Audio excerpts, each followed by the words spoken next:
नमस्कार दोस्तों, good morning, सुप्रभात, राधे राधे। आप सभी का स्वागत है। गुड मॉर्निंग, नमस्कार। चलिए, very good morning Tejpal, Pradeep Gaur, Rao Manoj Kumar, Sakshi Sharma ji, नमस्कार सभी दोस्तों को। आप सभी का हार्दिक स्वागत आज की इस करंट अफेयर्स की क्लास में। Very good morning, Radhe Radhe. Chenaram ji, Sakshi, SI Manju, Anita Soni, Priyanka, Manisha Kumawat, ठीक है जी, नमस्कार। फ्रूटी योगी, रजनी सिंगल, अनु दोसा, स्वामी नारोलिया, पीयूष, सभी दोस्तों का स्वागत है। कैलाश यादव है, मोरपन, श्रवण, ठीक है, आशा, प्रभाती। चलिए दोस्तों, बात करते हैं आज के करंट अफेयर्स के सवालों पर। कल वाले भी कुछ सवाल टेक्निकल इश्यू की वजह से बच गए थे, उन सभी पर बातचीत करेंगे। आज और कल दोनों के सवालों पर आप लोगों से बातचीत करने का आज अवसर मिल रहा है हमें। तो 8/12/2021 के करंट अफेयर्स के कुछ सवालों पर बात करें आप लोगों के सामने। तो जरा जल्दी जल्दी इन सवालों के आपको क्या करने हैं, जवाब देने हैं, और उसके बाद हम आगे बढ़ेंगे। तो आज का पहला सवाल आपकी स्क्रीन पर है, फटाफट जवाब दीजिएगा। क्या है? 7 दिसंबर को मनाए गए अंतर्राष्ट्रीय नागरिक उड्डयन दिवस। तो पहला सवाल तो आपकी इस लाइन में मैंने अधिकतर बातें जो है वो सवाल के साथ ही आपको दे दी है। 7 दिसंबर को मनाए गए, यानी 7 दिसंबर को कौन सा दिवस मनाया गया? तो याद रखना, अंतर्राष्ट्रीय नागरिक उड्डयन दिवस इस दिन मनाया गया है। अंतर्राष्ट्रीय नागरिक उड्डयन दिवस 7 दिसंबर को मनाया गया। इसकी जो थीम है वो क्या थी? वैश्विक विमान विकास के लिए उन्नत नवाचार, यानी ग्लोबल जो एविएशन सिस्टम है उसको ग्लोबलाइजेशन उसका हो, इसके विकास के लिए उन्नत नवाचार क्या किए जा सकते हैं, नए क्या इनोवेशन किए जा सकते हैं, उसके लिए ऐसी थीम उन्होंने रखी है। तो वैश्विक विमान विकास के लिए उन्नत नवाचार क्या हो सकते हैं, नए कदम क्या उठाए जा सकते हैं, ये आपके सामने रहा है। यह थीम कब तक रहने वाली है? यानी वर्ष 2000 का 7 दिसंबर जो है वो 7 दिसंबर 2021 को हमने कौन सा दिवस मनाया है? अंतर्राष्ट्रीय नागरिक उड्डयन दिवस। अंतर्राष्ट्रीय नागरिक उड्डयन दिवस हमने मनाया है। उड्डयन दिवस हमने क्या किया है? मनाया है। अब आपको यह बताना है कि इस नागरिक उड्डयन दिवस को मनाने की जो थीम है वो थीम भी आपके सामने मैंने लिख दी है। वैश्विक विमान जो है, वैश्विक विमान विकास के लिए, उन्नत नवाचार के लिए, उन्नत क्या है? नवाचार। ये दो उन्नत नवाचार, ये दो सवाल तो आपको मैंने ऊपर क्वेश्चन में लिख कर ही दिया है। इनमें से भी कोई बात आपसे सवाल में वो पूछ सकता है।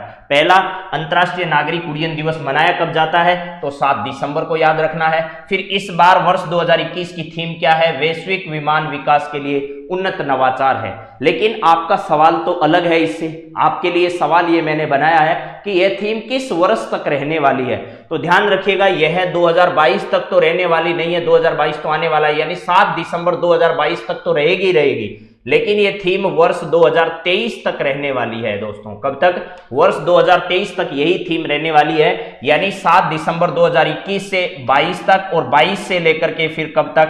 23 तक इसकी थीम जो है वो बदलने वाली नहीं है। यह आपको ध्यान रखना है, ठीक है। तो इन सब बातों को ध्यान में रखते हुए आगे बढ़ना है कि अभी आगामी 2 वर्षों तक इसकी यही थीम जो है वो रहने वाली है। तो नागरिक उड्डयन दिवस 21 का जो मनाया गया वो 7 दिसंबर को, और उसकी थीम वैश्विक विमान विकास के लिए उन्नत नवाचार है। यह थीम वर्ष 2023 तक रहने वाली है। अगला सवाल देखिएगा, सवाल आपके सामने है। और अभी हाल ही में भारत रूस का जो वार्षिक शिखर सम्मेलन है वो नई दिल्ली में संपन्न हुआ है, और नई दिल्ली के हैदराबाद हाउस में, कहां पर? हैदराबाद हाउस में इसका आयोजन किया गया। हैदराबाद हाउस, वहां जयपुर हाउस भी है, हैदराबाद हाउस भी है। तो ये मत समझिएगा कि हैदराबाद में है, दिल्ली में है। दिल्ली में ही क्या है? एक जयपुर हाउस भी है। वहां पर क्या है? एक जयपुर हाउस भी है, ध्यान रखना, जयपुर हाउस भी वहां पर है। इसके अलावा भारत रूस वार्षिक शिखर सम्मेलन का आयोजन, 21वां शिखर सम्मेलन है भारत और रूस के बीच में। यह है कब तक? दोनों देशों के मध्य $30 बिलियन ट्रेड, $30 बिलियन का ट्रेड यानी व्यापार एक दूसरे का हो, 50 बिलियन डॉलर निवेश का लक्ष्य रखा गया है। दोनों ने एक दूसरे के देश में 50 बिलियन डॉलर का तो क्या रखा गया है, यहां 50 बिलियन डॉलर जो है इसका तो इन्होंने रखा है, एक दूसरे में निवेश किया जाना है। क्या किया जाना है, निवेश करना है हमें। इसके अलावा 30 बिलियन डॉलर का इन्होंने क्या रखा है, 30 बिलियन डॉलर जो है इसका इन्होंने रखा है ट्रेड होना चाहिए, हमारा व्यापार इतना होना चाहिए। यह लक्ष्य कब तक का है, यह साझा जो बयान दोनों देशों ने आपस में मीटिंग के बाद, यानी नरेंद्र मोदी और रूस के व्लादिमीर पुतिन की जब यह बैठक समाप्त हुई उसके बाद जो साझा बयान जारी होता है, उस बयान में ये बातें निकलकर सामने आई कि दोनों देश जो है वो 50 बिलियन डॉलर निवेश करेंगे और 30 बिलियन डॉलर का जो ट्रेड है उनके आपस में रहने की संभावना है।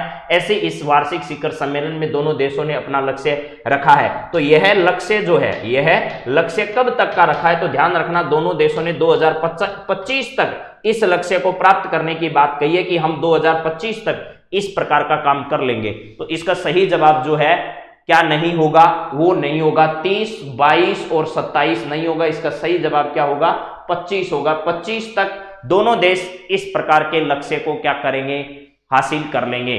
ठीक है, हाँ जी।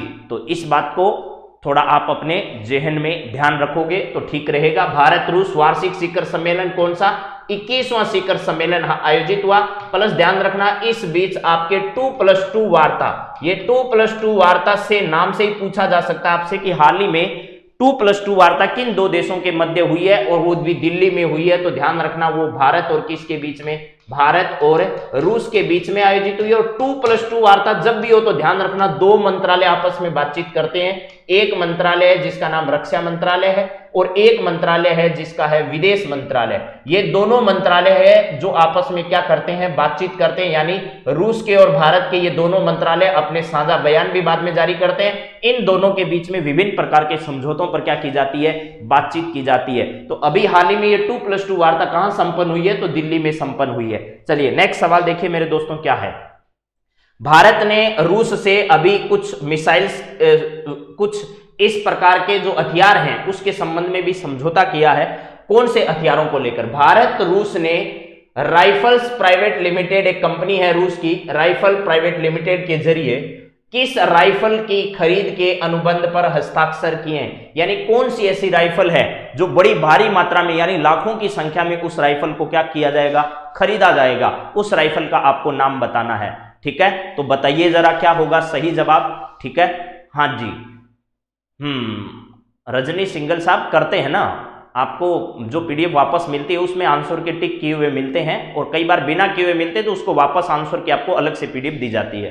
तो चलिए जरा ऐसे देखो, असोल्ट यानी AK 203 है, इसके बाद में असोल्ट AK 47 है, असोल्ट AK 407 है और असोल्ट AK 207 है। इनमें से सही जवाब क्या है, तो आप सबने अगर अच्छी निगाहों से एक बार न्यूज़पेपर की हेडलाइन भी अगर पढ़ी हो तो भी आपको पता चल जाएगा कि इसमें असोल्ट नाम की जो राइफल्स है, कौन सी है, असोल्ट नाम की जो राइफल्स है वो पूरा नाम उसका असोल्ट AK 203, असोल्ट AK 203 है। और बड़ी मात्रा में इन दोनों मिसाइलों को भारत क्या खरीदना चाह रहा है, खरीदना चाह रहा है। तो चलिए जरा इसके बाद बात करते हैं। असोल्ट AK 203 है, इसके लाखों संख्या में ऑर्डर जो है वो भारत सरकार ने अभी किसको दिए हैं, राइफल प्राइवेट लिमिटेड, जो कहां की है, रूस की कंपनी है असोल्ट AK 47 और 203 नाम की ये राइफल्स भारत क्या करने जा रहा है, खरीदने जा रहा है। अगला सवाल, सशस्त्र सेना झंडा दिवस कब मनाया गया, सशस्त्र झंडा दिवस जो है वो कब मनाया गया ये बताइए। सेना के लिए एक सम्मान का अवसर है ये,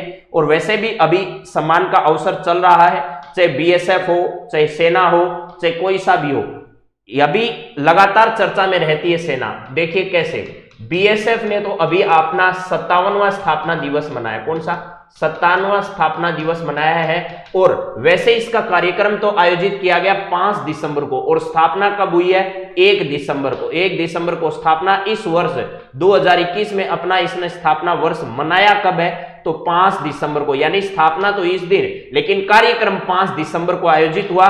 इस समय परेड जो हुई, उस परेड का निरीक्षण किसने किया, देश के गृह मंत्री ने। देश की सीमाओं की जानकारी भी ली कि भाई पाकिस्तान की तरफ से जैसलमेर की जो सीमा लगी हुई है, राजस्थान की जो सीमा लगी हुई है, उसमें क्या चल रहा है, कैसी परिस्थितियां हैं। तो सैनिकों ने कहा कि भाई हम सर कटा सकते हैं लेकिन सेना का मान जो है वो कभी झुकने नहीं दिया जाएगा। और आपको पता होगा राजस्थान के कई वीर सपूत अभी जम्मू कश्मीर जो इलाका है वहां पर शहीद हुए हैं, कल उनके पार्थिव शरीर राजस्थान पहुंचे हैं। तो ये भी राजस्थान के लिए गर्व की अवसर है कि राजस्थान एक गौरवपूर्ण भूमि रही है, हमेशा से वीरों की भूमि रही है। जब जब देश पर संकट आए इस भूमि से कोई ना कोई बलिदान अवश्य हुआ है। तो 5 दिसंबर को कार्यक्रम आयोजित किया, यहां परेड का निरीक्षण गृह मंत्री ने किया। बीएसएफ का स्थापना दिवस, इसके अलावा आपको पता होगा 1971 में पाकिस्तान के साथ जो हमारा युद्ध हुआ था जिसमें हमने बांग्लादेश नामक एक देश बनवाया, उस 1971 की स्वर्ण जयंती अभी मनाई जा रही है। क्या मनाई जा रही है? स्वर्ण जयंती अभी मनाई जा रही है। स्वर्ण जयंती का मतलब यहां पर अभी इस युद्ध को कितने वर्ष पूर्ण हो चुके हैं? 50 वर्ष पूर्ण हो चुके हैं। जरूर ध्यान रखिएगा, आपसे पूछा जा सकता है इस पर कोई भी सवाल। ठीक है, इसके बाद जरा देखिएगा, यहां पर नेक्स्ट लिखा है सशस्त्र सेना झंडा दिवस 2021 का कब मनाया गया?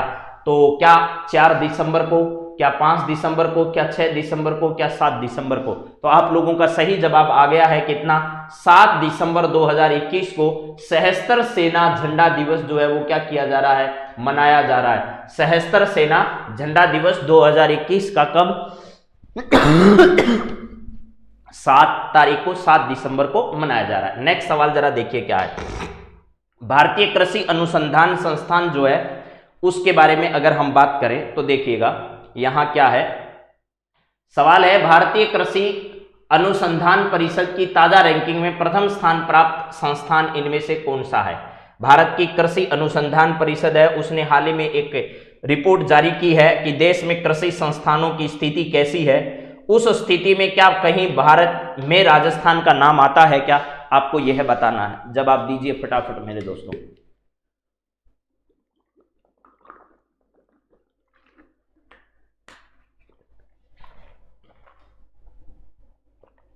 हाँ जी, भारतीय कृषि अनुसंधान परिषद की ताजा रैंकिंग में प्रथम स्थान प्राप्त करने वाली संस्था के बारे में हमें बताना है। तो देखिए, राष्ट्रीय कृषि अनुसंधान संस्थान करनाल हरियाणा की है क्या? हरियाणा की है क्या ये? क्या ये भारतीय कृषि अनुसंधान संस्थान नई दिल्ली वाली है क्या? भारतीय पशु चिकित्सा अनुसंधान संस्थान यूपी में है क्या? या फिर महाराणा प्रताप कृषि विश्वविद्यालय उदयपुर का है? तो देखिएगा भैया, टॉप 10 में एक भी राजस्थान की संस्था का नाम नहीं है। एक भी राजस्थान की संस्था का नाम नहीं है, ये ध्यान रखना है।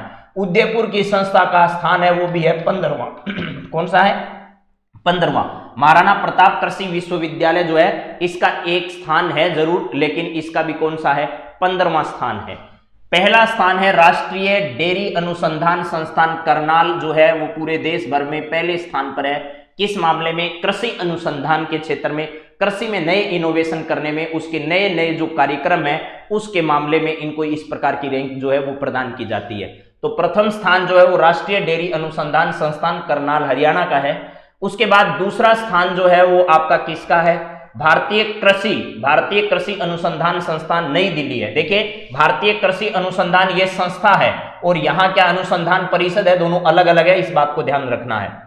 ये भी नई दिल्ली में और ये भी नई दिल्ली में। यहां कितना है? सेकंड स्थान है। इसके बाद उत्तर प्रदेश भारतीय पशु चिकित्सालय अनुसंधान संस्थान जो है वो कहां पर है? उत्तर प्रदेश में है और इसका स्थान जो है वो इस लिस्ट में तीसरा स्थान है। राजस्थान की इसमें कोई भी ऐसी संस्था नहीं है जो टॉप 10 में स्थान बना पाई हो। राजस्थान की एक संस्था है जिसका नाम है महाराणा प्रताप कृषि विश्वविद्यालय, उसका कौन सा स्थान है? 15वां स्थान इसमें है। तो ये आपसे पूछा है कि प्रथम स्थान किस संस्था का है, तो प्रथम स्थान जो है वो राष्ट्रीय डेयरी अनुसंधान संस्थान करनाल जो है वो इसमें प्रथम स्थान पर रहा है। दिल्ली द्वितीय स्थान पर रहा है और उत्तर प्रदेश जो है वो तीसरे स्थान पर है। चलिए नेक्स्ट सवाल। रूस ने अभी आपके सामने एक सवाल है, खेल जगत से आज कई खबरें आपके सामने रखी जा रही है। रूस ने किसको हराकर डेविस कप टेनिस टूर्नामेंट 15 साल बाद हाल ही में क्या कर लिया है? जीत लिया। यानी एक ऐसा देश है, रूस ने किसको हराकर डेविस कप टेनिस टूर्नामेंट जो है वो 15 साल बाद जीत लिया है, ये ध्यान रखना है। तो कौन सा देश है जिसको हराकर ऐसा जीता है? ऑस्ट्रेलिया को हराकर नहीं जीता, अर्जेंटीना को हराकर नहीं जीता, बेल्जियम को हराकर नहीं जीता। इसका सही जवाब क्या है? क्रोएशिया है। क्रोएशिया को हराकर हाल ही में किसने? रूस ने। रूस और वर्सेस किसके बीच में फाइनल खेला गया? रूस वर्सेस क्रोएशिया के बीच में, क्रोएशिया के बीच में क्या खेला गया? फाइनल मुकाबला खेला गया। इसमें रूस जो है वो विजेता रही, क्रोएशिया जो है वो उपविजेता थी। क्या थी? उपविजेता। उपविजेता कौन रही? क्रोएशिया रही। और विजेता इसमें कौन है? विजेता इसमें रूस रही। खेल का नाम क्या है? तो खेल का नाम जरूर याद रखना, डेविस कप टेनिस टूर्नामेंट है। डेविस कप क्या है? टेनिस टूर्नामेंट है। ये टेनिस टूर्नामेंट है, टूर्नामेंट है। इस टूर्नामेंट में क्या किया इन्होंने? जीत हासिल की है। तो रूस क्रोएशिया विजेता, उपविजेता, डेविस कप टेनिस टूर्नामेंट है, इसमें सारी बातें शामिल हो गई है।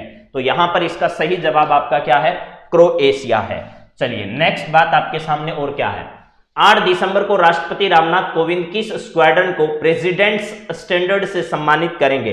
देश भर की ऐसी संस्थान या ऐसा आप लोग रक्षा अनुसंधान संस्था या रक्षा संस्थान आप कह सकते हो, जिसको क्या किया जाता है, जो उसका कार्य है उस बेहतरीन कार्य के लिए उसे प्रेसिडेंट्स स्टैंडर्ड से सम्मानित किया जाता है। कोई भी संस्था हो, चाहे वो भारतीय सेना हो, चाहे वो भारतीय नौसेना हो, चाहे वो भारतीय एयरफोर्स हो, इसके अलावा अन्य कई संस्थाएं जैसे बीएसएफ हो, चाहे वो सीआरपीएफ हो, चाहे वो सीआईएसएफ हो, इस प्रकार की जितनी भी संस्थान काम कर रही है, जितने भी संगठन देश भर में काम कर रहे हैं, उन देश भर के संगठनों के संस्थाओं के अच्छे काम को देखकर, उनके देश में योगदान को देखकर, देश की रक्षा हो, देश में प्रौद्योगिकी हो, इस प्रकार के किसी भी कार्य को देखकर अगर राष्ट्रपति जी को यह लगता है कि वाकई में इस संस्था ने ये इतना अच्छा काम किया है, तो उसको प्रेसिडेंट स्टैंडर्ड सम्मान से क्या किया जाता है? सम्मानित किया जाता है।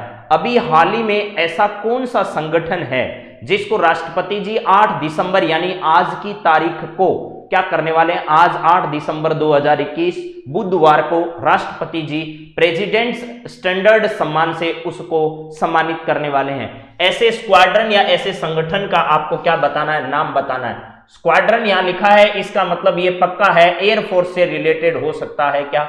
ठीक है, प्रेसिडेंट्स स्टैंडर्ड सम्मान दिया जाएगा। तो राजपूत रेजिमेंट जी नहीं, भारतीय नौसेना को राजेंद्र प्रसाद के समय, किसके समय? राजेंद्र प्रसाद। राजेंद्र प्रसाद जब देश के राष्ट्रपति थे, राजेंद्र प्रसाद राष्ट्रपति थे और अभी हाल ही में इनकी पुण्यतिथि गई है, आप लोगों को ये बात बताई है मैंने। बीएसएफ नहीं है साथ, भारतीय नौसेना को राजेंद्र प्रसाद जब राष्ट्रपति थे उस समय इनको प्रेसिडेंट्स स्टैंडर्ड मिल चुका है। क्या मिल चुका है इन्हें? प्रेसिडेंट्स स्टैंडर्ड इनको मिल चुका है, भारतीय नौसेना को स्टैंडर्ड। अभी हाल ही में भारतीय नौसेना दिवस मनाया गया। ठीक है, नौसेना दिवस क्या किया गया? इस बार मनाया गया। और यह जो है पाकिस्तान पर जो 1971 की जीत है, पाकिस्तान पर क्या है? 1971 की जो जीत हुई थी पाकिस्तान पर हमने हासिल की थी, उसमें नौसेना का बहुत बड़ा योगदान था। गाजी जैसे उनका युद्धपोत जो है वो भारतीयों ने बंदी बना लिया था, उसको ध्वस्त कर दिया था। तो ये जो है पाकिस्तान पर जीत के उपलक्ष्य में भारतीय नौसेना अपना नौसेना दिवस क्या करती है? मनाती है प्रतिवर्ष। तो अभी हाल ही में इसको पहले दिया जा चुका है प्रेसिडेंट्स अवार्ड, बीएसएफ को अभी दिया नहीं गया। बीएसएफ ने तो स्थापना दिवस मनाया, राजपूत रेजिमेंट में ऐसा कुछ नहीं हुआ। इसका सही जवाब है 22वां मिसाइल वेसल स्क्वाड्रन जो है, यानी 22वां मिसाइल वेसल स्क्वाड्रन, उस स्क्वाड्रन को, ठीक है, हाँ जी, इस स्क्वाड्रन को राष्ट्रपति जी आज क्या करने वाले हैं? प्रेसिडेंट स्टैंडर्ड से सम्मानित करने वाले हैं। 8 दिसंबर 2021 को राष्ट्रपति जी प्रेसिडेंट्स स्टैंडर्ड से इनको सम्मानित करने वाले हैं। तो मेरे हिसाब से ये बात आपको समझ में आ गई होगी। ठीक है, हाँ, राफेल जो है उसका जो स्क्वाड्रन है वो कहां पर है? तो अंबाला एयरबेस स्टेशन जो है वहां पर पहली बार उनकी तैनाती हुई थी और इस प्रकार का एक अलग से स्क्वाड्रन जो है उनके लिए बनाया गया। अगला सवाल, मिस ट्रांस ग्लोबल 2021 का खिताब जीतने वाली पहली भारतीय कौन है? इसमें यह बताना है। ट्रांस ग्लोबल है, इसका मतलब ट्रांसजेंडर के बारे में आप लोग सब जानते हैं और लगातार आप पढ़ भी रहे हैं। ठीक है, विभिन्न प्रकार के संशोधनों के माध्यम से इनको क्या क्या मान्यताएं दी गई, कौन कौन से ऐसे हैं जो व्यभिचार की श्रेणी में रखे गए, इनके अधिकारों को, तो ये सारी बातें आपके सामने है। ठीक है, अब आपको बताना है क्या है जवाब कि मिस ट्रांस ग्लोबल 2021 का खिताब जीतने वाली पहली भारतीय कौन है? इसमें यह बताना है। शालिनी शर्मा है, श्रुति सितारा है, निहारिका है, वैष्णवी है। तो वैष्णवी नहीं है, निहारिका नहीं है, बात बच गई दो की, शालिनी शर्मा और श्रुति सितारा। शालिनी शर्मा नहीं है, इसका सही जवाब है वो है श्रुति सितारा। श्रुति सितारा वो पहली भारतीय है जिसको मिस ट्रांस ग्लोबल 2021 के खिताब से क्या होने का अवसर मिला है, सम्मानित होने का अवसर मिला है। तो यहां पर श्रुति सितारा इसका क्या होगा, सही जवाब होगा। आपने ट्रांसजेंडर के बारे में सुना होगा, ट्रांसजेंडर, ये ट्रांसजेंडर जो है इनकी अलग से ये प्रतियोगिता आयोजित की गई है। इसमें मिस ट्रांस ग्लोबल 2021 का जो खिताब है वो किसने जीता है, तो श्रुति सितारा ने जीता है साहब, श्रुति सितारा ने जीता। और ऐसा करने वाली वो पहली भारतीय है, क्या है, फर्स्ट भारतीय है जिसको यह पुरस्कार जो है वो क्या हुआ है, प्राप्त हुआ है। तो ये बातें आपको याद रखनी है। चलो नेक्स्ट सवाल पर बात करते हैं। आज फटाफट मैं सवाल करा रहा हूं क्योंकि कल वाले भी कुछ सवाल आपको आज करवाने हैं।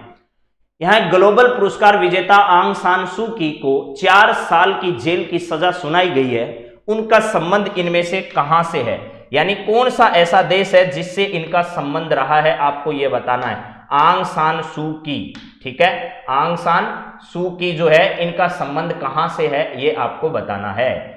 सवाल आपके सामने है, जवाब भी आपको देना है, बताओ जरा। यह है ग्लोबल नोबेल पुरस्कार है, सॉरी नोबेल पुरस्कार विजेता है आंग सान सू की। पहले ये सत्ता में रह चुकी है इस देश में और इन पर आरोप लगाया गया कि सत्ता का इन्होंने क्या किया है, दुरुपयोग किया है, सत्ता का क्या किया है, दुरुपयोग किया है। प्लस इन्होंने इस प्रकार के कई सत्ता में रहते हुए कई लोगों को लाभ भी पहुंचाया, इस प्रकार की कई चर्चाएं यहां हैं। और 4 साल की जेल की सजा इनको सुनाई गई है और उनका संबंध आपको बताना इनमें से कहां से है। क्या मालदीव माले से है, नहीं साहब, यहां से इनका संबंध नहीं है। यहां तो शेख हसीना जी है, यहां भी ऐसा कुछ नहीं है, ठीक है। 2 बीघा गलियारा, 2 गज गलियारा आप लोगों को पता होगा, भारत और बांग्लादेश के बीच में है, ठीक है, ये भी आप ध्यान रखना। इसके बाद भूटान के साथ ऐसा कुछ नहीं है, भूटान और सिक्किम के बीच में आपको पता है कौन कौन से दर्रे आते हैं। इसके अलावा अरुणाचल प्रदेश के भी दर्रे आपको याद रखना है, जिसमें दीफू दर्रा जो बहुत महत्वपूर्ण है, ठीक है, और बाड़ालाचा दर्रा भी आपको पता होगा। इसके अलावा बोमडीला दर्रा कहाँ है ये भी आपको पता, बहुत सारे अच्छे दर्रे हैं। तो भूटान और सिक्किम के बीच में कौन कौन से दर्रे हैं ये भी आपको ध्यान रखना है। माना निपुलेख, माना नीति और लिपुलेख, नीति और लिपुलेख, ये लिपुलेख जो दर्रा है, निपुलेख है तो लिपुलेख, ये दर्रा आपकी परीक्षा के लिए वेरी वेरी इंपॉर्टेंट है। इसलिए है कि ये भारत के एक राज्य है जिसका नाम है उत्तराखंड, उसमें पढ़ते हैं ये तीनों की तीनों, ठीक है, माना, नीति और लिपुलेख। इस लिपुलेख दर्रे से होते हम लोग कहां जाते हैं, कैलाश मानसरोवर की यात्रा जो तिब्बत में करते हैं, कैलाश मानसरोवर की जो यात्रा, कैलाश मानसरोवर की जो यात्रा है वो इसी दर्रे से होकर की जाती है। यानी तिब्बत जाने का एक रास्ता जो है वो आपका कहां से होकर जाता है, इस लिपुलेख दर्रे से होकर जाता है। इसके अलावा सिक्किम में स्थित एक बहुत ही चर्चित दर्रा है, वहां से होकर भी हम कहां जा सकते हैं, इस कैलाश मानसरोवर की यात्रा पर जा सकते हैं, ठीक है। तो ये ध्यान रखना, लिपुलेख, माना और नीति। दीफू दर्रा जो है वो आपका अरुणाचल प्रदेश में पड़ता है, कहां पर है, दीफू जो दर्रा है वो कहां पर पड़ता है, अरुणाचल प्रदेश में पड़ता है। दिहांग और जो आपकी ब्रह्मपुत्र नदी है वो कौन से दर्रे से होकर भारत में प्रवेश करती है ये भी जरा बताइएगा आप लोग। इतने में हम बात करते हैं किसकी, म्यांमार की। ये म्यांमार जो है, म्यांमार की सत्ता में रह चुकी है कौन, आंग सान सू की, बहुत चर्चित चेहरा है, पहले भी कई बार जेल जा चुकी है। इनको इस प्रकार की, हाँ, 3 बीघा गलियारा और 100वां संविधान संशोधन जो है वो भी बांग्लादेश के और भारत के बीच में जो बस्तियों का आदान प्रदान हुआ उससे रिलेटेड है। सत्ता का दुरुपयोग करने का आरोप लगाकर इनको क्या कर दी गई है, 4 साल की सजा, 4 साल की सजा इनको सुनाई गई अभी। लेकिन कई और भी आरोप हैं जिनको लेकर इनको इनकी सजा जो है वो आगे भी हो सकती है। ऐसा कहा जा रहा है कि ये सजा जो है वो और भी क्या की जा सकती है, बढ़ाई जा सकती है, ठीक है, हाँ जी, एकदम सही है। तो चलिए आगे बढ़ते हैं अब इस सवाल में कि यहां पर इसका सही जवाब क्या है, म्यांमार है। म्यांमार की जो पूर्व नेता है, यहां की पूर्व सत्ताधारी, आपको पता होगा इन्होंने अपने ड्राइवर को क्या बना दिया था, देश का प्रधानमंत्री बना दिया था। यानी अपने ड्राइवर को क्या कर दिया था इन्होंने, देश का प्रमुख बना दिया था। ये भी बात आपने सुनी होगी, हाँ जी, कंचनजंगा भी है, ठीक बात है आपकी, ठीक है। तो चलिए आगे बात करते हैं। अब 4 ईयर की सजा है, लेकिन इस सजा को क्या किया जा सकता है, बढ़ाया भी जा सकता है, बढ़ाया भी जा सकता है। देखिए भारत के आपके अरुणाचल प्रदेश है, फिर आपका नागालैंड है, नागालैंड के बाद में आपका मणिपुर है, मणिपुर के बाद मिजोरम है, मिजोरम के बाद इधर त्रिपुरा है।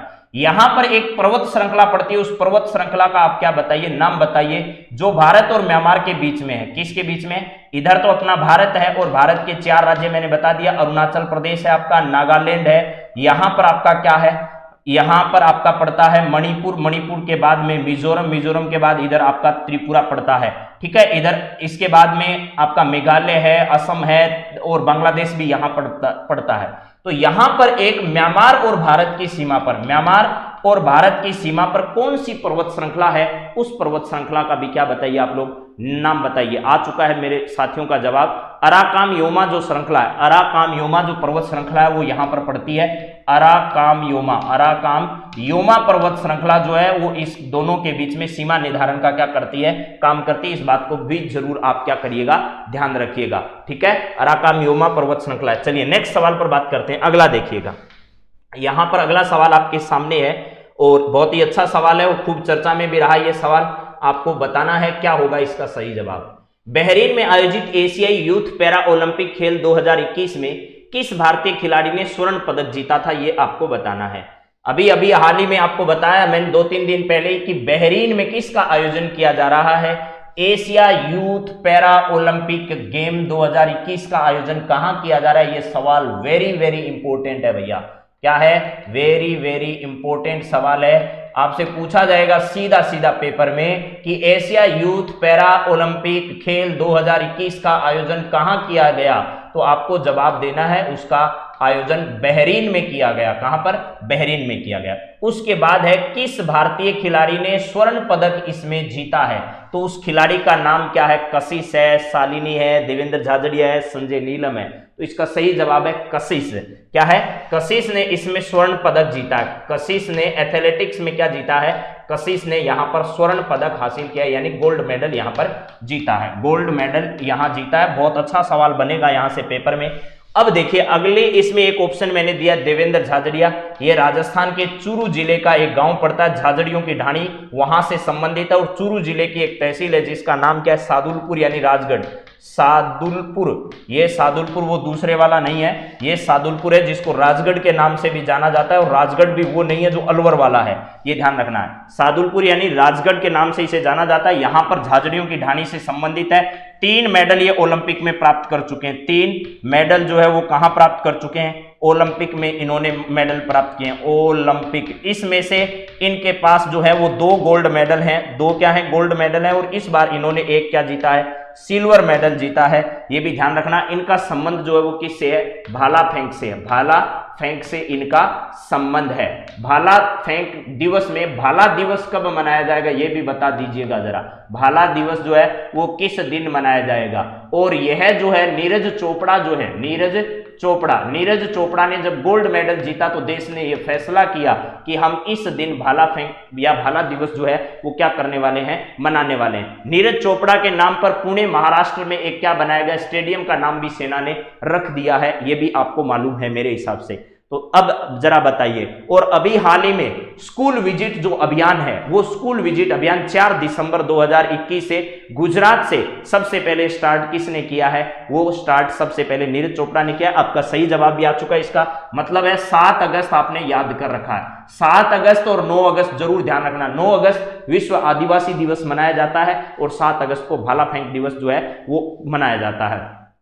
अब जरा सुनिए, यहां पर एक सवाल आया शालिनी। इस शालिनी का नाम भी आपने सुना होगा। सीकर जिला जो है, सीकर जिले का एक गांव है जो किसान आंदोलन की वजह से बहुत ज्यादा चर्चा में आया, उसका नाम है कटराथल। क्या नाम है, कटराथल है। आपने इस कटराथल की कहानी बहुत सुनी होगी आज तक इतिहास में। एक ऐसी बालिका अब वर्तमान में यहां पैदा हुई है और उसका नाम है शालिनी।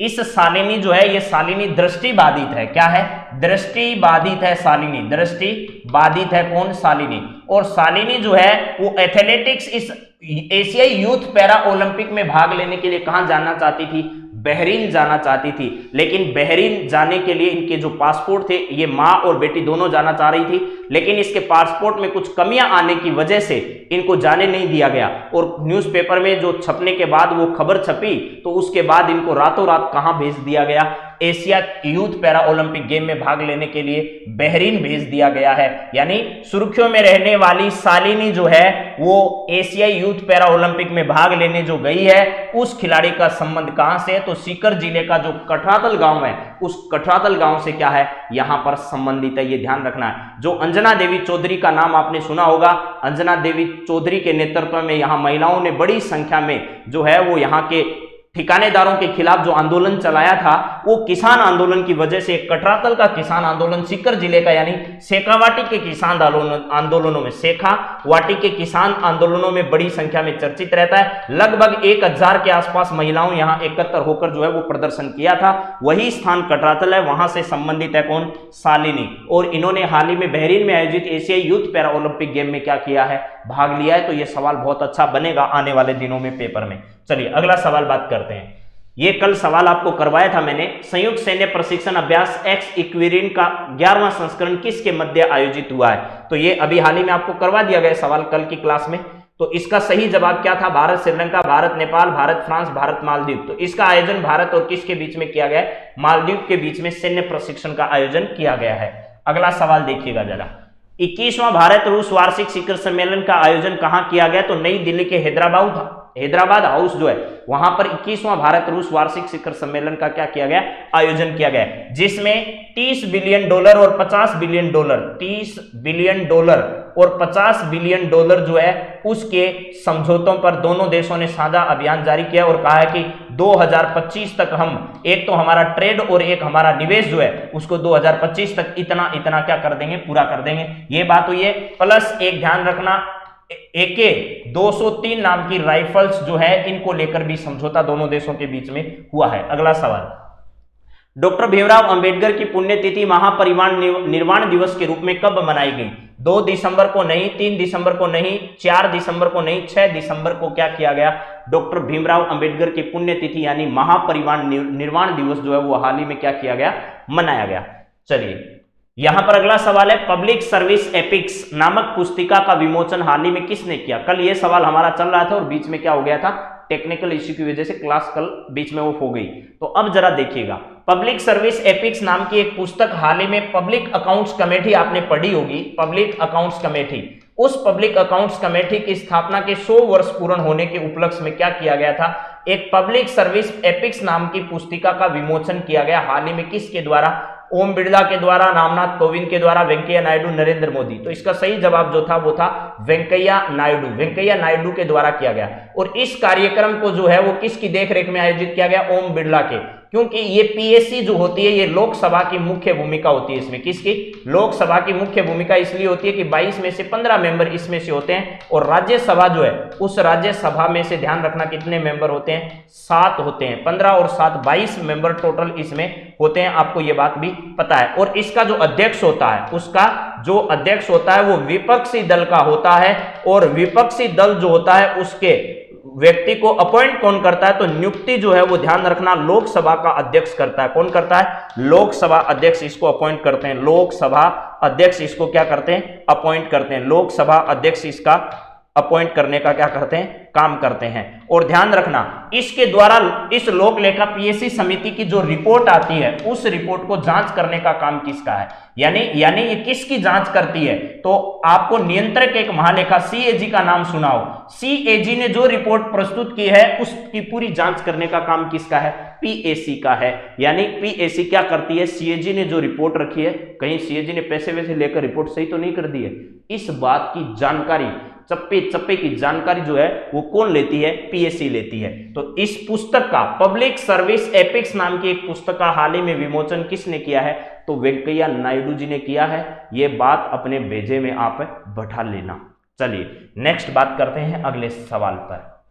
हाँ जी, तो वो जो एयर वाला आपको दिए थे, इस प्रकार के स्पेशल जो वीडियो होते हैं जिस पर बहुत अच्छे विचार रखे जाते हैं वो जरूर देखा करें, आपके साथ शेयर कर दिए जाएंगे।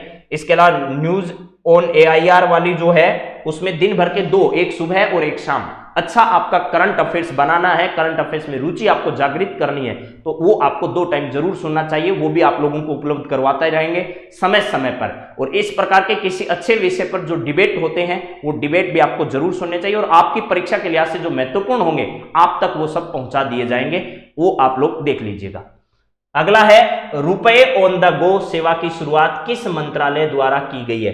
अभी हाल ही में मैंने कहा था आजादी के अमृत महोत्सव के तौर पर, किसके तौर पर, आजादी के अमृत महोत्सव के तौर पर क्या किया जा रहा है, आजादी के अमृत महोत्सव के तौर पर, आजादी के अमृत महोत्सव, अमृत महोत्सव जो है, अमृत महोत्सव, इस अमृत महोत्सव के अंतर्गत मैंने कहा था अभी एक डिजिटल महोत्सव का आयोजन किया जा रहा है।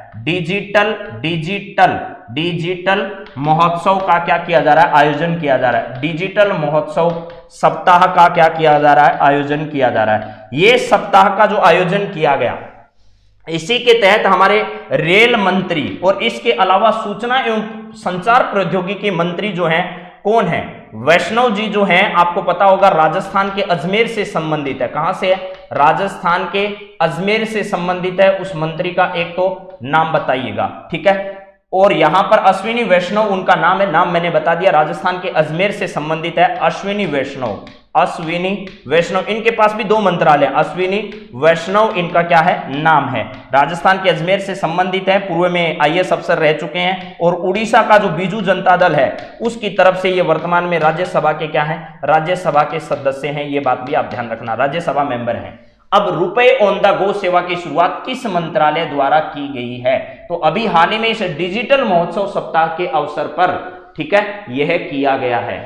तो इस बात को ध्यान रखना है, वाणिज्य उद्योग मंत्रालय नहीं, वित्त मंत्रालय नहीं, नन ऑफ दीज नहीं। इसका सही जवाब है सूचना एवं संचार प्रौद्योगिकी मंत्रालय के द्वारा ऐसा किया गया है, ठीक है। हाँ जी, चलिए जरा नेक्स्ट बात करते हैं अगले सवाल पर। सूचना प्रौद्योगिकी मंत्रालय, एकदम सही बात है। चलिए नेक्स्ट सवाल जरा देखिएगा आपकी स्क्रीन पर क्या आ रहा है। ये रहा अगला सवाल, the Midway battle Modi's roller coaster second term पुस्तक का लोकार्पण उपराष्ट्रपति ने किया। यह किसकी रचना है, आपको यह बताना है, ठीक है। हाँ जी जी तेजपाल जी, ये सब जगह से इकट्ठा किया जाता है, जितनी भी चीजें हैं उनके माध्यम से आप लोगों तक पहुंचाया जाता है, और सब कुछ आपको बता दिया है, आपको वो सारी चीजें प्रोवाइड भी कराई जा रही है, ठीक है। तो चलिए जरा नेक्स्ट बात कर रहे हैं। तो आप लोगों को जो रेडियो पर आकाशवाणी के समाचार हैं वो भी उपलब्ध करवाए जा रहे हैं, कुछ अच्छी डिबेट जो आती है वो भी उपलब्ध करवाई जा रही है। ये सब के सब आप लोगों को देखने चाहिए, सुनने चाहिए, और कल भी मैंने आपको लिंक इसका शेयर कर दिया था और आगे भी ऐसा कर देंगे।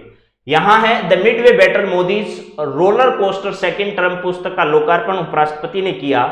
यह किसकी रचना है, तो यह रोमिला थापर एक प्रसिद्ध इतिहासकार है, इनकी तो यह पुस्तक नहीं है। मनोज कुमार झा ये राज्यसभा सदस्य हैं और प्रोफेसर भी हैं, इनकी भी नहीं है। अमित शाह जी ने ऐसी कोई पुस्तक लिखी नहीं है, देश के गृह मंत्री हैं, वर्तमान में इनके पास सहकारिता मंत्रालय का भी प्रभार है, ये भी ध्यान रखिएगा। तो रोमिला थापर इसका सही जवाब नहीं है, ठीक है। अब देखिए इसका सही जवाब क्या है, सही जवाब है गौतम चिंतामणि। क्या है, गौतम चिंतामणि की यह प्रसिद्ध पुस्तक है the Midway battle Modi's roller coaster second term, जो है मोदी जी को आधार बनाकर उन्होंने इस पुस्तक को लिखा है। और यह ध्यान रखना यह पुस्तक किसकी है, यह है गौतम चिंतामणि की। द मिडवे बैटल का मतलब कोविड-19 की जो महामारी आई उस से देश को किस प्रकार बाहर निकाला, देश के कौन कौन से कदम अच्छे थे, देश में वैक्सीनेशन का काम हो, चाहे अन्य प्रकार के सुविधाजनक जो कार्य हैं, लोगों की सुविधा जो बढ़ा सके, उन सब के बारे में the Midway battle Modi's roller coaster second term नाम से इस पुस्तक को किसने लिखा है, तो गौतम चिंतामणि ने इस पुस्तक को क्या किया है, लिखा है। अच्छा सवाल पुस्तक से रिलेटेड आपसे पूछा जा सकता है। चलिए अगला सवाल, विदेश मंत्री एस जयशंकर ने जलवायु पारिस्थितिकी अर्थव्यवस्था महामारी विषय पर 5वें हिंद महासागर सम्मेलन 2021 को संबोधित किया। इसका आयोजन कहां किया गया, आपको यह बताना है। हमारे विदेश मंत्री जी एस जयशंकर साहब है, पूर्व में विदेश मंत्रालय के सचिव रह चुके हैं एस जयशंकर साहब। किसी भी पार्टी से चुनाव नहीं लड़ने के बावजूद भी इनको मंत्री बनाया गया, आपको यह पता होगा। ने जलवायु पारिस्थितिकी अर्थव्यवस्था महामारी विषय पर 5वें हिंद महासागर सम्मेलन 2021 को हाल ही में संबोधित किया। इसमें मुख्य मुद्दा तो जो था वो पारिस्थितिकी था, इकोसिस्टम, अर्थव्यवस्था, इकोनॉमी और महामारी। इस विषय पर हमारी चिंताएं जो है वो स्वाभाविक है। प्लस चाइना को इस माध्यम से कैसे दबाव में लाया जा सकता है, चाइना की जो संतुलन है उसको कैसे ठीक किया जा सकता है, हिंद महासागर में स्थिति कैसे मजबूत की जा सकती है, इसको लेकर आपके सामने यह बात रखी गई है। ठीक है। नई दिल्ली में, आबू धाबी में, वाशिंगटन में, बीजिंग में इसका आयोजन नहीं किया गया, वाशिंगटन डीसी में नहीं किया गया, दिल्ली में नहीं किया गया। इसका आयोजन कहां किया गया? यूएई के आबू धाबी में। यूएई जो संयुक्त अरब अमीरात है, मैंने सऊदी अरब के पास आपको एक देश पढ़ाया था। देखिए ये आपका मान लीजिए सऊदी अरब है, यहां आपका लाल सागर है, ये क्या है? सऊदी अरब है। सऊदी अरब के यहां कोने पर एक देश स्थित है, इसके नजदीक में कुवैत है, बहरीन है, इराक है, ईरान है, ये सारे हैं। लेकिन यहां एक देश है, यहां भी देश है आपका अमन है, यमन है, ये सारे देश हैं। लेकिन यहां एक देश है जिसका नाम क्या है? यूएई है। इस यूएई संयुक्त अमीरात में कुछ अमीरात अलग अलग है, उसमें से एक अमीरात है जिसका नाम है आबू धाबी। ठीक है, यहाँ की राजधानी भी है आबू धाबी, यहाँ का प्रसिद्ध शहर ही है, बड़ी बड़ी इमारतों के लिए जाना जाता है। यहां पर अभी हाल ही में क्या किया गया? इस प्रकार का एक वैश्विक सम्मेलन आयोजित किया गया, उसमें एस जयशंकर जी ने क्या किया? संबोधित किया। तो आबू धाबी इसका सही जवाब है। मेरे दोस्तों विश्वास करिएगा, बहुत अच्छी खबरें ही आपके सामने यहां प्रसारित की जाती है, बहुत मेहनत के बाद इन खबरों को निकाला जाता है। दिन भर की जो शानदार खबरें हैं, जो परीक्षा के लायक हैं, सिर्फ वही बात आपसे की जाती है। ऐसा कोई भी सवाल हम नहीं बनाते हैं जो आपकी परीक्षा के लिए इंपॉर्टेंट नहीं हो, जो साधारण सवाल हो उसको हम इनके बीच में नहीं डालते हैं। महिला एशियाई हॉकी चैंपियंस ट्रॉफी का आयोजन कहां किया जा रहा है, यह बताइएगा। महिला एशिया हॉकी चैंपियंस ट्रॉफी जो है उसका आयोजन हाल ही में कहां किया जा रहा है, आपको यह बताना है। बताइए जरा। सॉरी।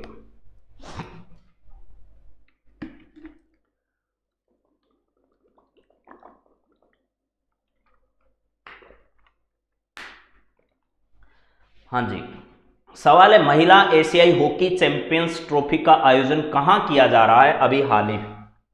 महिला एशियाई हॉकी है, महिला नाम लिखा हुआ है, एशिया की है, इसका मतलब एशिया के देश इसमें भाग ले रहे हैं। हॉकी चैंपियंस ट्रॉफी का आयोजन कहां किया जा रहा है? भारत में, जापान में, चीन में, दक्षिणी कोरिया में, कहां पर इसका आयोजन किया जा रहा है यह आपको बताना है। बोलिए जरा, हाल ही में इसका आयोजन कहां किया जा रहा है? महिला एशिया हॉकी चैंपियंस ट्रॉफी जो है इसका आयोजन कहां किया जा रहा है हाल ही में? तो इसका सही जवाब आ चुका है साक्षी शर्मा जी का। सही जवाब इसका है दक्षिणी कोरिया में इसका क्या किया जा रहा है? आयोजन किया जा रहा है। चीन में इसका आयोजन नहीं है, जापान में इसका आयोजन नहीं है, भारत में इसका आयोजन नहीं किया जा रहा है। भारतीय टीम इसमें अच्छा प्रदर्शन कर रही है, आपको ये बात मालूम है। महिला एशिया हॉकी चैंपियंस ट्रॉफी है, इसका आयोजन कहां किया जा रहा है? तो इसका आयोजन दक्षिणी कोरिया में किया जा रहा है हाल ही में। अगला सवाल जरा देखिए, बैडमिंटन वर्ल्ड टूर प्रतियोगिता में पीवी सिंधु ने कौन सा पदक हाल ही में जीता है? बैडमिंटन वर्ल्ड टूर प्रतियोगिता में पीवी सिंधु ने कौन सा पदक हाल ही में हासिल किया है, यह भी जरा बता दीजिए। इसके साथ साथ आप हाल ही में आयोजित होने वाली इस प्रतियोगिता में बैडमिंटन वर्ल्ड टूर प्रतियोगिता है, इसमें पीवी सिंधु ने कौन सा जीता है? तो नाम साफ लिखा हुआ आपके सामने, किस प्रतियोगिता से संबंधित है? तो बैडमिंटन खिलाड़ी है पीवी सिंधु, हैदराबाद से संबंधित है। अभी हाल ही में पद्म श्री सम्मान से सम्मानित किया जा चुका है पीवी सिंधु को। इसके अलावा इन्होंने टोक्यो ओलंपिक में भी कौन सा रजत पदक इन्होंने हासिल नहीं किया था, इन्होंने कांस्य पदक हासिल किया था। वहां पर कौन सा कांस्य पदक हासिल किया था? अभी हाल ही में इनको पद्म श्री सम्मान से राष्ट्रपति जी ने क्या किया है? सम्मानित किया है। प्लस इसके अलावा ओलंपिक समिति से भी इन्हें सम्मान मिल चुका है। किससे? ओलंपिक समिति जो थी, उस ओलंपिक समिति से भी इनको क्या मिल चुका है? सम्मान मिल चुका है। पीछे आपको यह सवाल एक परीक्षा में आया था, उस समय मैंने बताया था। अब देखो, वर्ल्ड टूर प्रतियोगिता जो है इसमें इन्होंने कौन सा पदक जीता है? तो ध्यान रखना, इन्होंने रजत पदक जीता है इस प्रतियोगिता में। कौन सा पदक? रजत पदक हाल ही में इस प्रतियोगिता में इन्होंने क्या किया है? हासिल किया है। चलिए नेक्स्ट सवाल जरा देखिएगा आपके सामने क्या है। अनिल कुंबले के बाद टेस्ट क्रिकेट में 10 विकेट लेने वाले भारतवंशी एजाज पटेल का जन्म कहां हुआ, आपको यह बताना है। अच्छा सवाल है। अभी हाल ही में आपको पता है अनिल कुंबले जो है, इनके बाद टेस्ट क्रिकेट में 10 विकेट लेने वाले भारतवंशी एजाज पटेल का संबंध किससे है? और एजाज पटेल को भारत ने ये टेस्ट जीत लिया है। टेस्ट की जो सीरीज थी वो 1-0 से भारत ने जीत ली है। क्या थी? भारत ने न्यूजीलैंड के साथ, भारत और वर्सेस किसके बीच में, न्यूजीलैंड के बीच में। न्यूजीलैंड के बीच में जो है ये प्रतियोगिता संपन्न हुई। इसमें भारत ने 1-0 से इस प्रतियोगिता को क्या कर लिया है, जीत लिया है। इसमें एजाज पटेल नाम के एक गेंदबाज हैं, ठीक है, क्या है, एक गेंदबाज एजाज पटेल नाम के हैं, स्पिनर हैं। अब ध्यान से सुनो मेरी बात, एजाज पटेल ने क्या किया, इस प्रतियोगिता के एक पारी में 10 विकेट लिए। 10 विकेट लेने के बाद में इन्होंने क्या कर दिया है, भारतीय टीम के एक स्पिनर है अश्विनी, उन्होंने इनको भारतीय टीम के जितने भी खिलाड़ी हैं उन सबके हस्ताक्षर किए हुए एक टी शर्ट जो है वो इनको क्या किया है, भेंट किया। अनिल कुंबले ने इन्होंने अपने ग्रुप में इसको क्या किया है, शामिल किया है। तो अब जरा ध्यान रखिएगा, ठीक है। यहां पर सही जवाब क्या है, मुंबई में, हैदराबाद में, अहमदाबाद में, रांची में नहीं, अहमदाबाद में नहीं, हैदराबाद में नहीं, इनका सही जवाब है मुंबई। मुंबई में जन्मे एजाज पटेल जो है वर्तमान में अधिकांश लोगों को तो ये भी पता नहीं है ये कौन सी टीम की तरफ से खेलते हैं। तो ध्यान रखना ये भारतीय टीम का हिस्सा नहीं है, ये न्यूजीलैंड की तरफ से खेल रहे हैं। किसकी तरफ से, न्यूजीलैंड की तरफ से खेल रहे हैं, लेकिन जन्म इनका कहां हुआ, भारत में हुआ, ये ध्यान रखना। न्यूजीलैंड के टीम की तरफ से खेलते हुए इन्होंने क्या किए हैं, 10 विकेट लिए हैं, ये ध्यान रखना मेरे दोस्तों। अधिकांश को जो क्रिकेट नहीं देखते हैं उनको ये भी पता नहीं होगा कि एजाज पटेल किस टीम की ओर से खेल रहे हैं। तो ध्यान रखना है, इनका जन्म हालांकि कहां हुआ, मुंबई में हुआ है, लेकिन इन्होंने इस प्रतियोगिता में न्यूजीलैंड की तरफ से खेलते हुए भारत के 10 विकेट इन्होंने क्या किए हैं, लिए हैं। तो एजाज पटेल का जन्म हालांकि मुंबई में हुआ है, लेकिन खेल किसकी तरफ से रहे, न्यूजीलैंड की तरफ से। और अनिल कुंबले के बाद ऐसा कारनामा करने वाले ये भारतीय मूल के क्या हैं, यहां तभी मैंने लिखा है भारतवंशी। अगर ये भारत की तरफ से ही खेलते होते तो हमें आपको ये लिखने की जरूरत नहीं थी। तो भारतवंशी जो एजाज पटेल है उन्होंने अनिल कुंबले के बाद 10 विकेट लिए, ऐसा करने वाले वो दूसरे भारतवंशी बन चुके हैं, ठीक है। चलिए जरा नेक्स्ट बात करते हैं अगले सवाल पर। अब राजस्थान के 10 सवाल मैं आपके सामने फटाफट रख देता हूं, जरा देखिएगा। पहला सवाल है, हाँ जी, पहला सवाल है, नीति आयोग द्वारा जारी की गई गरीबी सूचकांक में राजस्थान में सर्वाधिक गरीबी किस जिले की आंकी गई है। तो आपको पता है राजस्थान का, इसमें देश की अगर बात करें तो पहला जो है वो आपका कौन सा है, पहला आपका बिहार है, बिहार के बाद में झारखंड है, बिहार के बाद क्या है, झारखंड है, झारखंड के बाद अगर बात करें तो 3 नंबर पर यूपी है, यूपी के बाद 4 नंबर की बात करें तो क्या है, एमपी है। ये 4 वो राज्य हैं जो गरीबी की श्रेणी में सबसे ऊपर है। उसके बाद राजस्थान की अगर बात करें तो राजस्थान में इसका 8वां स्थान है। राजस्थान का कौन सा स्थान है, 8वां स्थान है। हाल ही में आयोजित की गई एमपीआई में, यानी बहु गरीबी सूचकांक जो हाल ही में जारी किया गया, 8वां स्थान राजस्थान का। और राजस्थान में भी एक ऐसा जिला है जो सबसे इनमें सर्वाधिक जिलों में गरीबी के मामले में सबसे ज्यादा गरीबी की श्रेणी में आया है, उस जिले का नाम बाड़मेर है। आपका सही जवाब है, जालोर नहीं है, चूरू नहीं है, बांसवाड़ा नहीं है। राजस्थान में भी सबसे, इन 8 में सबसे 8वां स्थान है। तो सबसे ज्यादा गरीबी में अगर योगदान है तो किसका है, बाड़मेर जिले का है, ध्यान रखना, ठीक है। बाड़मेर जिले से अभी एक मंत्री बनाए गए, आपको पता होगा, ठीक है। तो उनका नाम क्या है, जिनको वन मंत्री का दर्जा दिया गया, वन मंत्री उनको क्या किया गया, मनाया गया है, वन मंत्री इनको बनाया गया। कहां से आते हैं, बाड़मेर का गूडा मालानी जो क्षेत्र है, कौन सा है, गूडा मालानी जो क्षेत्र है, वहां से इनको क्या किया गया, गूडा मालानी क्षेत्र से। बीच में कांग्रेस पार्टी में ये सचिन धड़े से आते हैं, यानी सचिन पायलट के खेमे से आते हैं, ठीक है। ये अभी हाल ही में वन मंत्री का इनको क्या किया गया है, प्रभार दिया गया है। चलिए जरा, वेरी गुड वेरी गुड, सब जवाब दे रहे हैं, बाड़मेर से वन मंत्री, ठीक है। हेमाराम जी चौधरी हैं इनका नाम, ठीक है, क्या है, हेमाराम जी चौधरी इनका नाम है, हेमाराम जी चौधरी नाम है इनका। चलिए नेक्स्ट सवाल देगा, देखिएगा। दिसंबर 2020 में आयोजित एशियाई युवा पैरा ओलंपिक खेल 2000, दिसंबर 2021 है, यहाँ 20 नहीं है, ध्यान करना। दिसंबर 2021 में आयोजित एशियाई युवा पैरा ओलंपिक खेल 2021 में भाग लेने वाली शालिनी का संबंध कहां से है। तो मैंने आज ही आपको बता दिया कि शालिनी जो है वो शालिनी है जिसने अपने बहरीन में खेले जाने वाले इस एशियाई युवा पैरा ओलंपिक खेल, कहां पर, बहरीन में, इसमें हिस्सा लिया है, ठीक है। और चर्चा में क्यों आई, राजस्थान पत्रिका हो चाहे कोई सा भी न्यूज़पेपर, उसमें फ्रंट लाइन छपी और दूसरे दिन सरकार के अधिकारियों ने इस पर एक्शन लिया और इनका तुरंत जो समाधान था वो कर दिया। तो ये काम कहां से है, कठातल सीकर की रहने वाली शालिनी जो है ये चर्चा में आ गई है भैया, ठीक है। पलसाना नहीं है, पलसाना में भी किसान आंदोलन में महत्वपूर्ण भूमिका थी। लक्ष्मणगढ़ नहीं है, फतेहपुर नहीं है। चलिए नेक्स्ट बात करते हैं अगले सवाल पर। हाल ही में सरिस्का में बाघ गायब होने की जांच तथा वन्य जीवों की सुरक्षा के संबंध में सुझाव देने के लिए राज्य सरकार ने किसकी अध्यक्षता में एक समिति का गठन हाल ही में कर दिया है, जरा बताइएगा। हाँ, सरिस्का में पिछले दिनों बाघ गायब होने की घटना घटित हुई उसके बाद इनका संरक्षण कैसे किया जाए और जो गायब हुए उनकी जांच के लिए एक समिति का गठन राज्य सरकार ने किया। इसका अध्यक्ष किसको बनाया गया? पुष्पेंद्र सिंह को, सुनीता नारायण को, यहाँ ML कुमावत को, शालिनी को। तो शालिनी तो बता दिया, आज मैंने 3-4 ऑप्शन में शालिनी का नाम इसीलिए दिया था ताकि आपको याद हो जाए बार बार बात। इनका संबंध कठराथल से, कहां से? कठराथल। कठराथल सीकर जो है वहां से संबंधित है और एथलेटिक्स यानी दृष्टिबाधित है ये बच्ची, ये ध्यान रखना है, ठीक है, तभी पैरा ओलंपिक में भाग लेने गई है।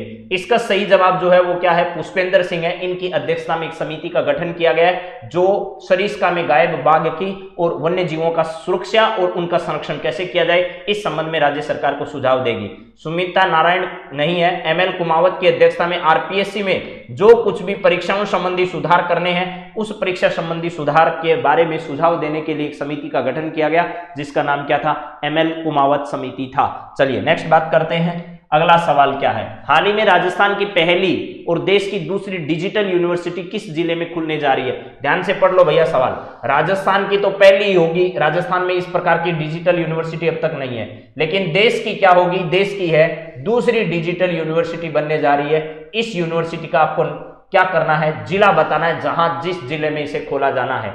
क्या सीकर जिले में ऐसा होगा? सीकर जिले में ऐसा नहीं होगा साहब। सीकर जिले में हालांकि आपको पता होगा कि बहुत सारी इस प्रकार की संस्थाएं जो हैं वो महिलाओं के लिए भी काम कर रही है, जिसमें मोदी इंस्टीट्यूट आपका जो है वो महिला शिक्षा के लिए काम करने वाला राजस्थान का एक श्रेष्ठ संस्थान माना जाता है। इसके बाद जयपुर नहीं होगा, इसका जवाब जयपुर में भी नहीं खोला जाएगा। जयपुर में महारानी गायत्री देवी बालिकाओं के लिए और इसके अलावा महारानी कॉलेज जो है वो और बहुत प्रकार के संस्थान जयपुर में भी कार्यरत हैं। इसका सही जवाब बीकानेर भी नहीं होगा। एकमात्र राज्य का खेल विद्यालय जो है वो कहां पर है? बीकानेर में, ध्यान रखना है। जोधपुर इसका सही जवाब होगा, जोधपुर में ऐसा किया जाएगा। जोधपुर में ही फिनटेक जो है वो फिनटेक यूनिवर्सिटी बनाई जाएगी और यह देश की क्या होगी? पहली टेक्निकल पहली डिजिटल यूनिवर्सिटी जोधपुर में स्थापित किया जाएगी राजस्थान की, और देश की ऐसी दूसरी होगी। चलिए नेक्स्ट जरा बात करते हैं अगले सवाल पर। अगला सवाल आपकी स्क्रीन पर क्या है जरा देख लो। हाल ही में प्रदेश के पुलिस योग साधना केंद्र का शुभारंभ कौन से जिले में किया गया? पुलिस योग साधना केंद्र। अब पुलिस वालों को क्या कराएंगे भाई? योग और साधना कराएंगे ताकि कुछ तो वो कम ले लोगों से, ठीक है। और पुलिस योग साधना जो केंद्र है उसका क्या किया जाएगा? शुभारंभ किया जाएगा ताकि तनाव में रहने वाले लोग जो हैं इससे कुछ निजात पा सके, इन पर अपने आप पर आने वाला जो प्रेशर है वो कम किया जा सके, इनके मानसिक स्थिति में सुधार किया जा सके। ऐसा करने के लिए पहले पुलिस योग साधना केंद्र का शुभारंभ कौन से जिले में हाल ही में किया गया है? सीकर जिले में, जयपुर जिले में, चूरू जिले में, अजमेर जिले में। अजमेर में तो RBSC है ही आपका, और इसके अलावा चूरू जिले में योग साधना की जरूरत नहीं है, ठंडी बहुत है।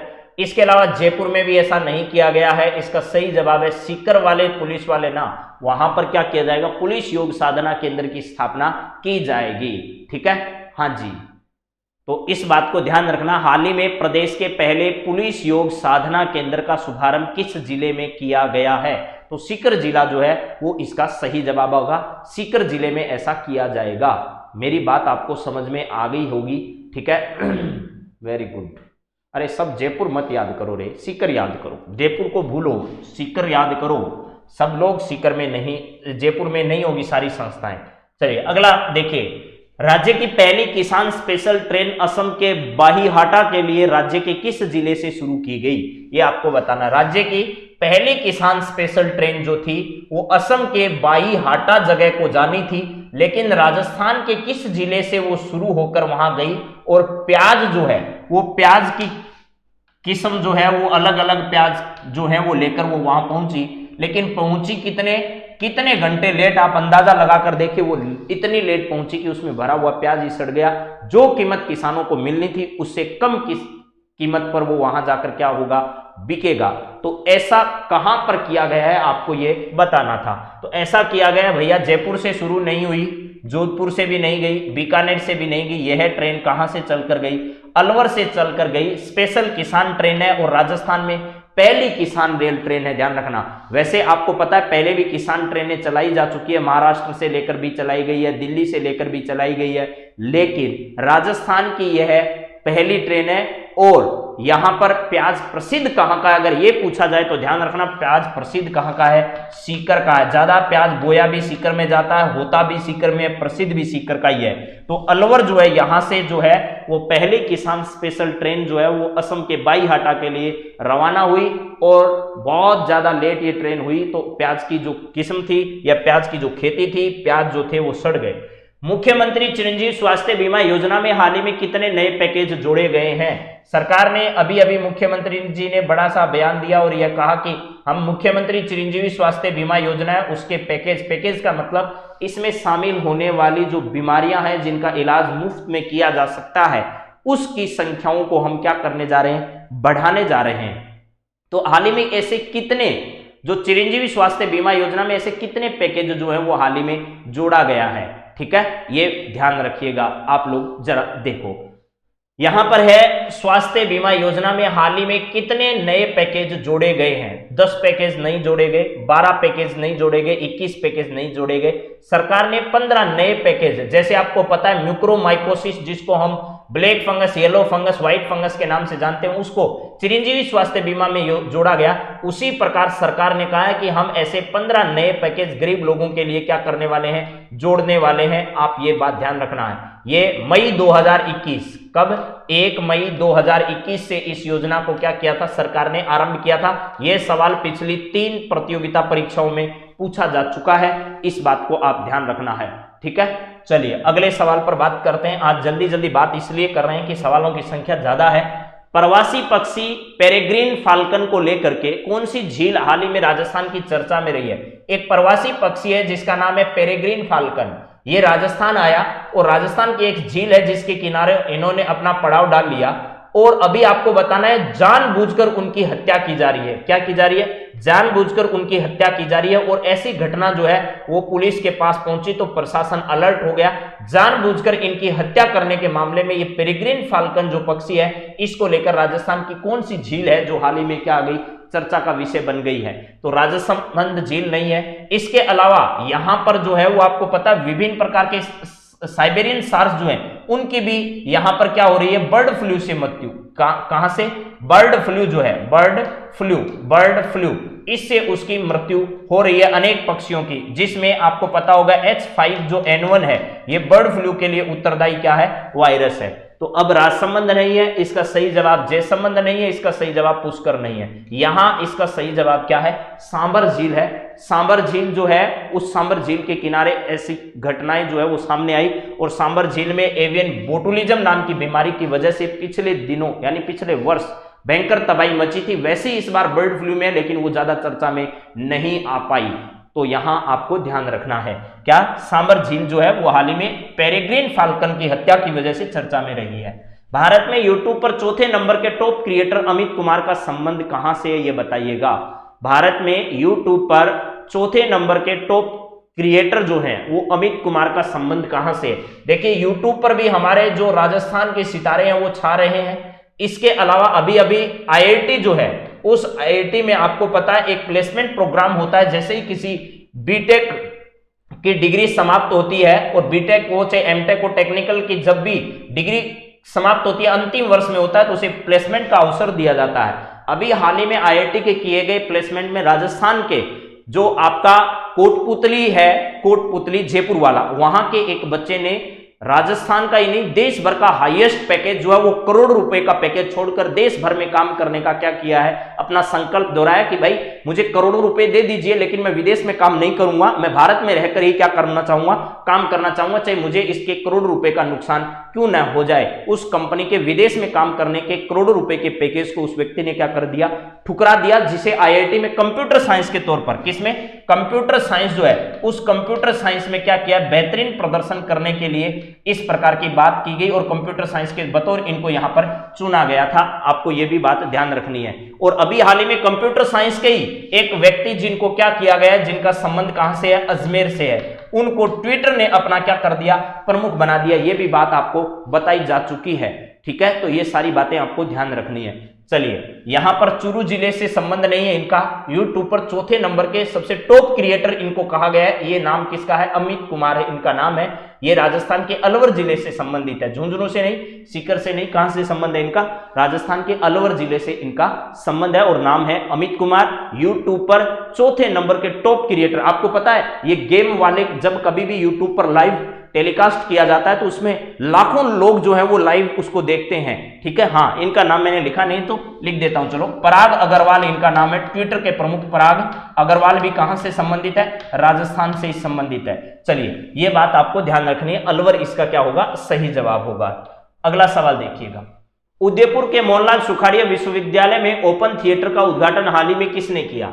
यह मोहनलाल सुखाड़िया विश्वविद्यालय है। यहां पर ओपन थिएटर का उद्घाटन हाल ही में किसके द्वारा किया गया? उदयपुर में अशोक गहलोत के द्वारा, अशोक चांदना के द्वारा, उदयलाल आंजना के द्वारा, रामलाल जाट के द्वारा। इनमें से कौन सा व्यक्ति है जिसने ओपन थिएटर का हाल ही में क्या किया है? मोहनलाल सुखाड़िया विश्वविद्यालय में उद्घाटन किया है। और संविधान पार्क जो है वो संविधान पार्क राजस्थान के अलग अलग जिलों में बनाए जा रहे हैं। आपको ये बात मैंने कई बार बता दी है। राजस्थान के जयपुर में भी संविधान पार्क बन रहा है, राजस्थान के उदयपुर में भी संविधान पार्क बन रहा है। इस संविधान पार्क का भी इन्होंने क्या किया था? इस उपलक्ष्य पर अवलोकन किया था। तो अशोक गहलोत जी ने ऐसा नहीं किया साहब। अशोक चांदना जो है युवा एवं खेल मंत्रालय के राज्य मंत्री हैं। ठीक है, युवा एवं खेल मंत्रालय, युवा एवं क्या है? खेल मंत्रालय, जो राजस्थान का खेल मंत्रालय, उसके मंत्री हैं वर्तमान में। ये बात आपको पता है। ठीक है, तो इस मंत्रालय के तौर पर ओपन थिएटर का इन्होंने क्या किया है? उद्घाटन हाल ही में किया है उदयपुर में।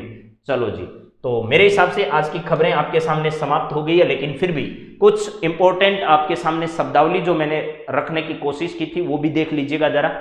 स्पेशल आरएस मेंस एग्जाम के लिए महत्वपूर्ण ये शब्दावली है जो 1996 के एग्जाम में आ चुकी है।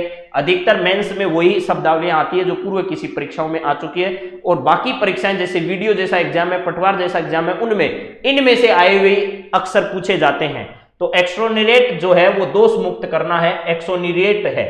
ठीक है, कंसोलिडेट फंड जो होता है उसको संचित निधि बोलते हैं। इसके अलावा इरिगेशन जो है, ठीक है, एग्रेरियन, ये कृषि संबंधी है, ये भी आ चुका है पिछले सवाल में। एजुकेशनल क्वालिफिकेशन जो उसे शैक्षिक योग्यता कहा जाता है। इंस्टीट्यूशन जो है वो परोक्ष संकेत होता है। ठीक है, इसके अलावा डिलिमिनेशन जो है वो परिसीमन होता है। इसके अलावा कवरिंग लेटर आवरण पत्र होता है। ऑथराइज जो होता है वो प्राधिकार सौंपना होता है। तो ये शब्द आपको थोड़े ध्यान रह जाए इसलिए मैंने आपके सामने रख दिए, ये पूर्व परीक्षाओं में आ चुके हैं। ठीक है, एक्सोनरेट है पहला, दोष मुक्त करना है। कंसोलिडेट सबसे इंपॉर्टेंट है, ये बहुत बार आया है, बहुत बार परीक्षा में आया है। ये संचित स्वीकृत निधि जो होती है उसको बोलते हैं। अग्रेरियन का संबंध कृषि से संबंधित होता है। एग्रीकल्चर आपने पढ़ा होगा, उससे संबंधित है। एजुकेशनल क्वालिफिकेशन सब लोग जानते हैं। ठीक है, इसके बाद डेलिमिटेशन जो है वो परिसीमन का काम अभी चल रहा है, आपको पता है जम्मू कश्मीर के अंतर्गत चल रहा है। कवरिंग लेटर, ठीक है, ऑथराइज जो है वो प्राधिकार सौंपना है। तो मेरे हिसाब से अधिकांश बातें आपके कुछ समझ में आई होगी और कुछ बातें और हम करेंगे, लेकिन आज की क्लास में यहीं तक बात को समाप्त करते हैं। अगले क्लास में आप लोगों से फिर कुछ नए सवाल, कुछ नए तथ्यों के साथ मुलाकात करेंगे। तब तक आप सभी का दिन मंगलमय हो और आराम से, आनंद से पढ़ाई करते रहिएगा। इसी प्रकार आप लोगों को विभिन्न प्रकार की न्यूज, विभिन्न प्रकार के अच्छे जो भी इस प्रकार के आपके एग्जाम की दृष्टि से महत्वपूर्ण होगा वो सब आपको उपलब्ध करवा दिया जाएगा। तब तक आप आनंद से पढ़ाई करिए। Have a nice day. Thank you दोस्तों।